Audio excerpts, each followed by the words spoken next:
আজকে সিরা দিয়ে আর dry fruit কারি পাতা দেখ খুব সুন্দর একটা মিক্সচার বানাবো। দেখতে থাকো। প্রথমে আমি একটা ননস্টিকের প্যান বসিয়ে দিয়েছি। এখানে একটু সাদা তেল দিয়েছি 1 চামচের মতো। এখানে একটু ফ্লেভারের জন্য ঘি দিয়ে দেব।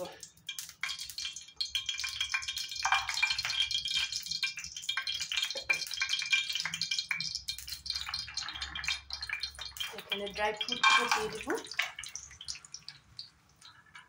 এখানে দিয়েছি কাজু, আলমন্ড।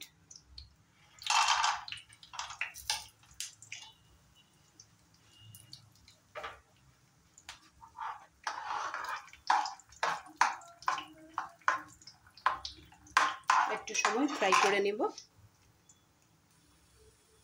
কাজু আর আলমন্ডটা ফ্রাই করা হয়ে গেছে। এখন এখানে কারি পাতাটাও দিয়ে দেব। কারি পাতাটা দিয়েই নামিয়ে রাখবো।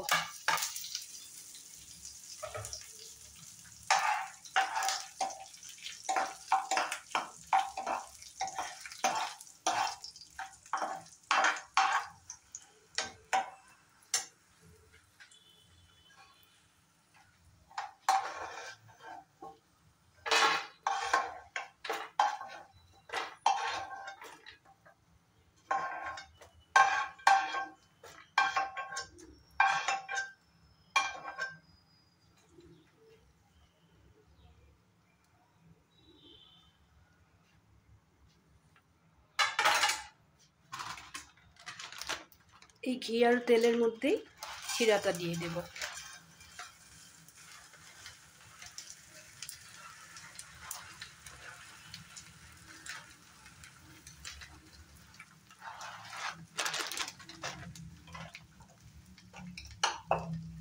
চিরাটা ফ্রাই করার সময়েই একটু লবণ দিয়ে দেব।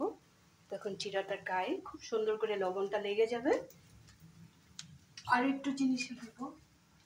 আরেকটা জিনিস হলো একটু নুনটাও লাগবে, একটু মিষ্টিও লাগবে, একটু চিনিও দিয়ে দিলাম।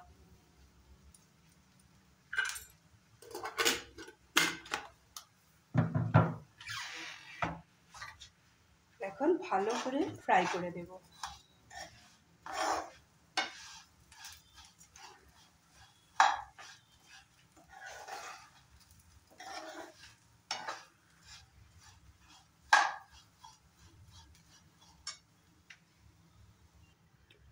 চিরাটা খুব সুন্দর করে ফ্রাই করে নিয়েছি।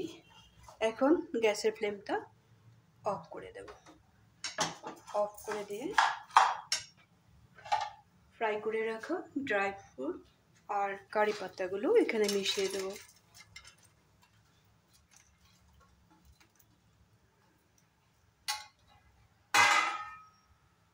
এখানে গরম থাকা অবস্থায় একটু গ্রিন চিলি কেটে রেখেছিলাম, এটা ওইখানে মিশিয়ে দেব।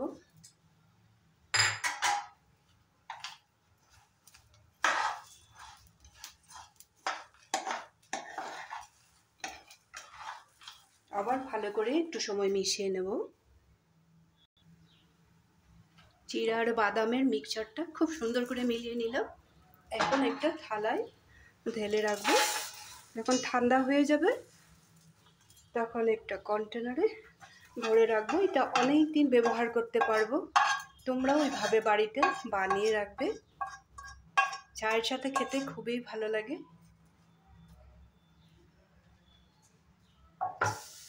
জিরা আর ড্রাই ফ্রুটের এই রেসিপিটা যদি তোমাদের ভালো লেগে থাকে তোমরাও এইভাবে বাড়িতে বানিয়ে রেখে দিতে পারে। অনেক দিন স্টোর করে রাখতে পারবে। খালি একটা কথা মনে রাখবে, ঘি দিয়েও করতে পারো, তেল দিয়েও করতে পারো। এইভাবে করলে ঘি আর তেলটা বেশি দেবে না, যাতে একটুকু কড়াইতে লেগে থাকে না, এই ধরনের হবে।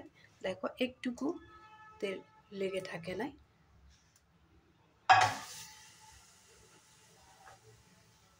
রেসিপিটা যদি ভালো লেগে থাকে তাহলে লাইক শেয়ার তো করবে, সাথে থাকবে।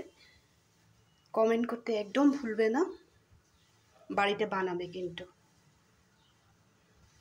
একবার বানিয়ে খালি খেয়ে দেখো, তারপরে বলবে। ভালো থাকবে, সুস্থ থাকবে। আবার একটা নতুন ভিডিও নিয়ে তোমাদের সামনে আসব। একেবারেই সিম্পল,